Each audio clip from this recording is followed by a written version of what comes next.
జగన్ పాలన ఎలా ఉందంటే అండి, ఒక ముఖ్యమంత్రి ఇప్పుడు ఏడు కావాలంటే నాకు నెలకి 20,000 సంపాదించుకునే అవకాశం కావాలండి. మనం నెలకి ఇచ్చే 2,000 నాకు వద్దు. నెలకు 2,000కి నాకు సంవత్సరానికి 10,000, మా నాన్నకి సంవత్సరానికి 10,000, మా అమ్మకి 20,000, మా నాన్నకి పెన్షన్ ఇస్తే నేను మా ఊర్లో సొంత ఇల్లు ఉంది, అక్కడికి వెళ్తే హ్యాపీ బతికవచ్చు. రెండో ఆలోచన లేదు. ఆరోగ్యశ్రీ కార్డు వస్తుంది, వైట్ కార్డు, రేషన్ కార్డు ఉంటుంది, బియ్యం వస్తాయి, అన్నీ వస్తాయి, బతికవచ్చు. కానీ అది కాదు కదా. అలాగ ఎప్పుడు అవుతుంది? అలాగ 10 సంవత్సరాల తర్వాత మనం ఏ వెస్ట్ బెంగాల్ పక్కన, బీహార్ పక్కన ఉంటాం. రాష్ట్రం ఎప్పుడైనా ఇప్పుడు చదువుకున్న వాళ్ళు కావాల్సింది ఏంటి? మంచిగా రోడ్లు కావాలి, మంచిగా ఉద్యోగాలు కావాలి. నాకు నెలకు 10,000 ఇచ్చినా, ఫ్రీగా ఇచ్చినా వద్దండి. నాకు నెలకు 10,000 సంపాదించుకునే అవకాశం చూపించండి, నాకు అది కావాలి. జగన్ చేస్తుంది ఏంటంటే, మీకు ఫ్రీగా డబ్బులు ఇస్తున్నాను, అందరికీ నవరత్నాలు అని చెప్పి ఇంట్రడ్యూస్ చేశారు. అది కాదు. నాకు ఉద్యోగం వస్తే మా అమ్మని నేనే పోషించుకుంటాను, మా పిల్లల్ని నేనే పోషించుకుంటాను.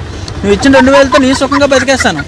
ఇప్పుడు గవర్నమెంట్ హాస్పిటల్ అవ్వలేదంటే నేను సంపాదిస్తే ప్రైవేట్ హాస్పిటల్కి వెళ్ళాను, మా అమ్మని బాగు చేయించుకుంటే మా అమ్మ నాన్నకి ఏమైనా వస్తే బాగు. ఇప్పుడు జగన్ ఇచ్చే డబ్బుల మీద ఆధార